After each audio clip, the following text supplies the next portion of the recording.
আমাদের সাথে তাইজুল ইসলাম আছেন। তাইজুল আমরা সবাই জানি ইজ আ ফ্যান্টাস্টিক বলার। তাকে বলার হিসাবে আমরা সবাই চিনি। বাংলাদেশে একটা খুব নর্মাল কমন একটা প্রবলেম আছে, যেটা হলো বলাররা খুব ভালো স্পন্সর পায় না। আর এটা নিয়ে তাইজুলের একটা অনেক বড় কমপ্লেন ছিল, আমাকে বেশ কয়েকবারই জ্বালাইছে এই জিনিসটা নিয়ে। সো ফাইনালি আমি তার থেকে বাঁচার জন্য ফাইনালি তাকে স্পন্সর করা লাগছে আমার, ঠিক আছে? আপনারা জানেন কি জানেন না আমি জানি না, রিসেন্ট পাস্টে একটা স্ট্যাটস দেখছিলাম, যখন স্পেশালি ওয়েস্ট ইন্ডিজ ট্যুরের সময় তাইজুল লাস্ট 1-2 বছরে যে পরিমাণ টেস্ট ক্রিকেটে বল খেলেছে, এটা ওয়ার্ল্ডের অনেক ভালো ভালো ব্যাটসম্যানও, মানে নাম করা কয়েকজন ব্যাটসম্যানও ওই লেভেলের বল খেলতে পারেনি। অবশ্য তারা অফ ফর্মে ছিল দেখেই স্ট্যাটসটা আসছে, বাট তারা যখন ফর্মে থাকেন তখন তাইজুল হচ্ছে অনেক বেশি বল খেলেন। তাইজুলও সেম ব্র্যান্ড ইউজ করে, সিএ গোল্ড 15,000, যেটা তৌহিদ ইউজ করে। তাইজুল থেকে কিছু জিনিস জানতে চাবো, যে এখন পর্যন্ত তুই যে ব্যাটগুলা পাইছোস, যে ব্যাটগুলা দিয়ে খেলতেছোস, আমি জানি যে তোর কাছে একটা ব্যাট আছে, যে ব্যাটের পিছনে বাংলাদেশ টিমে most of the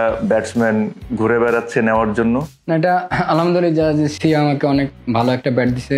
plus quality ধরলে যে মানে টপ কোয়ালিটি আর কি, হৃদয়ের সেম কোয়ালিটির ব্যাট। আমি যখন ব্যাটটা নিয়ে ড্রেসিং রুমে গেছি, 7-8টা প্লেয়ার যে ব্যাটটা আমার কাছ থেকে নিতে চাইছে আর কি। তো অনেক কষ্ট করে ব্যাটটা এখনো আমার কাছে রাখছি আর কি।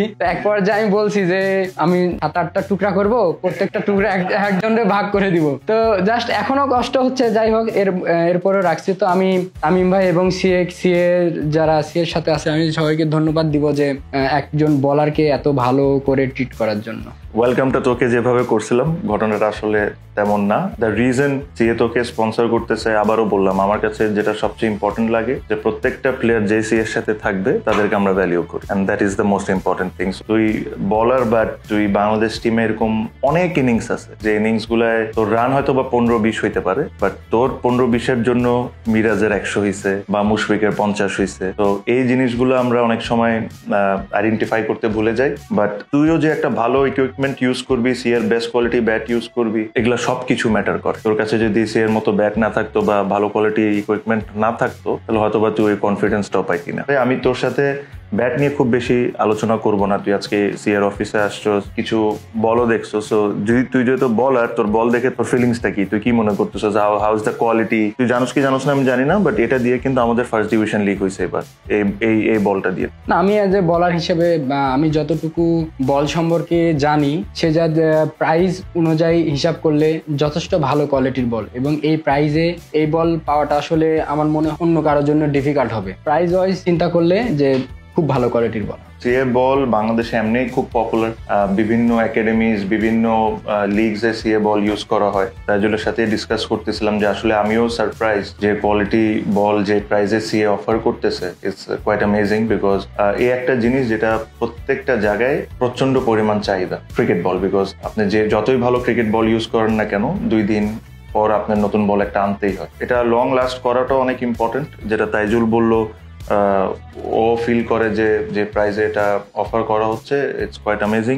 তোর কাছে গ্রিপ ট্রিপ করে কি মনে হয়, যে ইজ ইট কোকাবুড়ার সাথে কম্পেয়ার করাটা আমাদের বোকামি হবে? বাট হ্যাঁ, মানে কোকাবুড়ার সাথে কম্পেয়ার হবে না, এখানে প্রাইজেরও একটা বিষয় আছে। বাট এই প্রাইজে বলের আপনার সাইজে দেখা যাচ্ছে কমফোর্টেবল আর কি। একটা বলার চাইলেই গ্রিপ করতে পারবে সহজে, বা স্পিন করাইতে চাইলে সহজে স্পিন করাইতে পারবে। তো আমি মানে সঠিক মাপটা থাকে, এটা হচ্ছে ইম্পর্টেন্ট। এটাই, কারণ আমাদের অনেক ইয়াং যারা ছেলেরা, ওরা কিন্তু এই বলগুলা দিয়েই শিখতেছে। এটা ইম্পর্টেন্ট যে ওরা ভালো করে গ্রিপ করতে পারে বলটা। আমি তো ব্যাটসম্যান, অত আইডিয়া নেই, বাট তুই ভালো বলতে পারবো। যাই হোক, আমার কাছে মনে হয় যে again very important member of the family. আবারও বললাম, সুমায়ের ওয়ালিদ, যে দুইজন এখন সিএ দেখতেছেন, তারাও তাকে ব্যক্তিগতভাবে খুবই পছন্দ করেন। আবারও আশা করবো ঠিক অন্যদের মতো তাইজুলেরও জার্নি আমাদের সাথে একটা লং লাস্টিং জার্নি হবে। Not only about the bats, CA এখন একটা স্পেশাল শুজ ডেভেলপ করতেছে তাইজুলকে মাথায় রেখে, যে তাইজুল এটা দিয়ে সে ইন্টারন্যাশনাল ক্রিকেট খেলবে। বাট দেন এগেইন, আমরা যদি তাইজুলকে ওরকম স্যাটিসফাই করতে পারি ওই শুজ দিয়ে, যে না ঠিক আছে, ও এখন যে জুতাগুলা পরতেছে ওটার সেম লেভেলে, তো আই হোপ তাইজুল তোর ওই জুতাটা যে তুই আজকে দেখছিস, তোকে ডিজাইন থেকে দেখানো হচ্ছে যে তোর জন্য কিভাবে করে ক্রিয়েট করা হচ্ছে। আশা করি ওটা যদি সেম লেভেলে থাকে বা 19-20 থাকে, তো আমরা সিএস জুতা দিয়েও তোরে ইন্টারন্যাশনাল ক্রিকেট খেলতে দেখবো ইনশাল্লাহ। আমি ডিজাইনটা দেখছি, তো আমার কাছে মনে হয়েছে যে এটা একটা যে ডিজাইন, এটা টপ একটা ডিজাইন। এখন ওটা যদি ইনশাল্লাহ যে কমফোর্টেবল হয় পায়ের সাথে, আমার কাছে মনে হয় যে অনেক বড় বড় ব্র্যান্ডের সাথে আর কি কম্পেয়ার করা যাবে। ঠিক ওটার মতো এটা পার্টিকুলারলি তাইজুলের জন্য ডিজাইন করা হচ্ছে, ইন্টারন্যাশনাল ক্রিকেটের জন্য ডিজাইন করা হচ্ছে। বাট তারপরও সিয়ের যে এখন কারেন্ট স্টকে যে জুতাগুলো আছে, স্পেশালি M8 Pro একটা আছে, আমার কাছে মনে হয় it's a great shoe. Specially যারা একাডেমিজে আছে, যা অথবা লিগ ক্রিকেট খেলছে, কর্পোরেট লিগ খেলছে, তাদের জন্য ইটস আ ফ্যান্টাস্টিক শু। আবার সাথে এটাও বলতে হয় যে প্রচন্ড পরিমাণ 2 নাম্বার মানে ফেক জুতা সিয়ের বাংলাদেশে ফ্লোট করছে। তো you have to be careful with that, because এটা ব্র্যান্ডের নাম খারাপ করে। সো বাট অ্যাটলিস্ট এখন সবাই এটা আপনারা জানবেন যে when you have a office, আমরাই আপনাদেরকে জানাই দিব যে কোন কোন দোকানে আমাদের জিনিসপত্র আছে। সো অথেন্টিসিটি নিয়ে আপনাদের আর ভবিষ্যতে কোনো সমস্যা হবে না। Okay Taijul, thank you so much.